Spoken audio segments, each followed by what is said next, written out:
Welcome to Cheating Story Star. Tonight, a wife leaves behind one mysterious letter with a warning her husband must obey. But when he finally reads it, he discovers a truth far more dangerous than betrayal. Let's begin. My name is Adrian. My wife left me a letter with one instruction.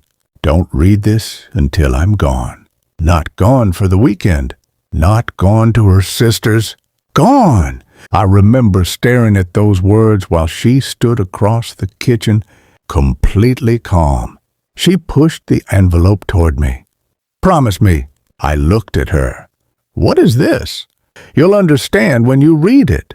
There was something strange in her voice. Not sadness. Fear. I wanted to open it immediately. She knew that. That's why she made me promise. So I did. I put the envelope inside my desk drawer. 3 weeks later, she disappeared. No goodbye. No argument. No warning. Just an empty closet and a wedding photograph missing from the bedroom wall. The police called it a voluntary disappearance. I called it impossible. Then, 11 days later, my phone rang. It was my wife's lawyer. Adrian, she asked me to tell you something. My stomach tightened. What? He paused. She said you can finally open the letter. That night, I sat alone in my office. The envelope was still where I'd left it, untouched, waiting. For the first time in 11 days, I was afraid of what my wife had wanted me to know. I opened it. The first sentence destroyed everything I thought I understood. If you're reading this, then you finally know why I had to leave you before you found out who I really was. I read it twice, then a third time, and realized my wife hadn't left because she stopped loving me. She had left because she was terrified of what would happen if I discovered the truth. For 6 years, I believed our marriage was ordinary, not perfect, ordinary. We argued about money, forgot anniversaries, made up over coffee. She complained about my work. I complained about her habit of leaving lights on.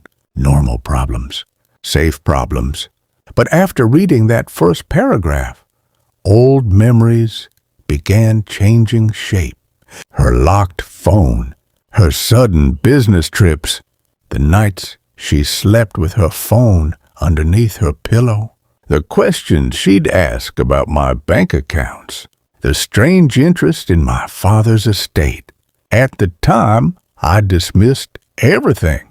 Love makes you generous with explanations.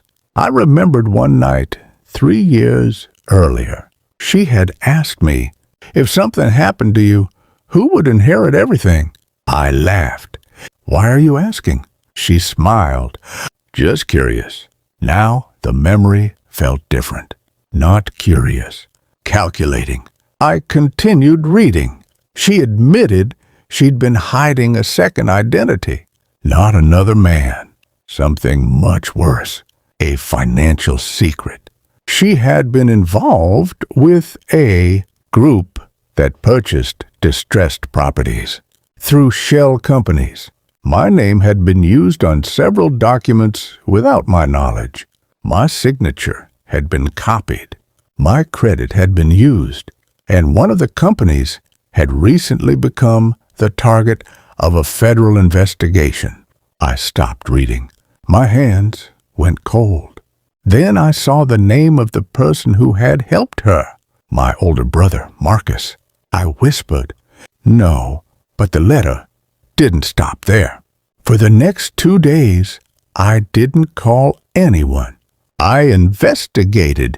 Quietly, I checked old bank statements. There were transfers I'd never noticed. Small amounts at first, then larger ones. I examined property records. 3 houses had been purchased through companies connected to my identity. I contacted an attorney. He reviewed the documents. His expression changed. Adrian, you need to understand something. What? If these signatures are fraudulent, you've been set up as the fall guy. That sentence stayed with me. The fall guy. My wife hadn't simply betrayed my marriage. Someone had been preparing to sacrifice me. I requested copies of every document. Then I compared signatures. The differences were obvious once I knew where to look. My wife had access to old contracts. Marcus had access to my business records. Together, they had everything they needed. Then I found the strangest detail. One property had been sold 6 months before my wife disappeared. The money hadn't gone to her. It had gone to Marcus. I stared at the transaction for nearly an hour. Then I understood the letter. She hadn't vanished to escape me. She had vanished because someone was coming after her, too. The final pages contained a USB drive. One file, one recording. I played it. My wife's voice filled the room. If you're hearing this, Marcus already knows I've left. My breathing stopped. I helped him at first. I thought it was temporary. Then I realized what he was doing. A pause. He needed Adrian's name. I gave it to him. I closed my eyes. Then she said something I never expected. I thought I was protecting our marriage by keeping you ignorant. Her voice broke. I was wrong. The recording ended. I sat in silence. Then another file appeared, a photograph. Marcus, standing beside my wife, holding a folder containing my forged documents, time-stamped 2 months before she disappeared. That was the moment everything became clear. She had betrayed me, but she had also realized she'd become a liability. Marcus had planned to leave me with the crime, and her with the blame. I didn't confront Marcus, not immediately. I gave every document to my attorney, the recordings, the transfers, the photographs, the forged signatures, everything. Then I waited. 3 weeks later, Marcus called.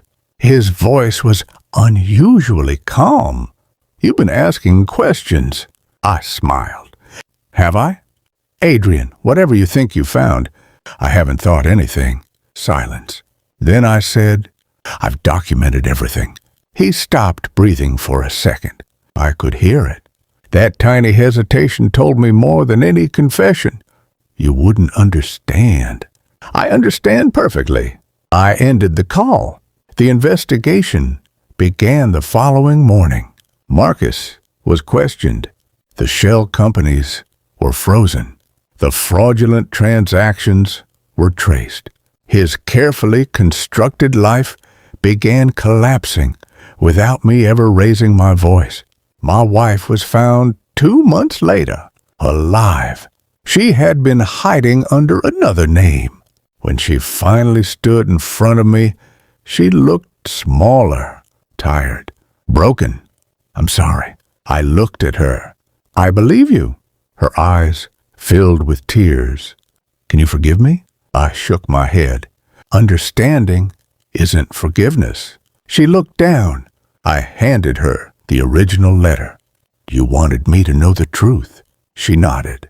Now you know mine. What truth? I don't need you anymore. Months later, Marcus faced the consequences of what he'd done. My wife cooperated with the investigation. Our marriage ended quietly. No screaming, no dramatic revenge, just signatures, distance, silence. Sometimes I still think about that envelope, the one she made me promise not to open. She believed the letter would explain why she left. It did, but it also revealed something neither of us had understood. The woman I married had spent years protecting a lie, until the lie became more dangerous than the truth. I used to think her disappearance was the worst thing she could have done to me. I was wrong. The worst thing was making me believe I knew the person sleeping beside me. Now, I keep the letter in the same drawer where I once hid it from myself, not as a memory, as evidence, because some promises are made to protect love, and some promises only delay the moment when the truth finally gets its turn.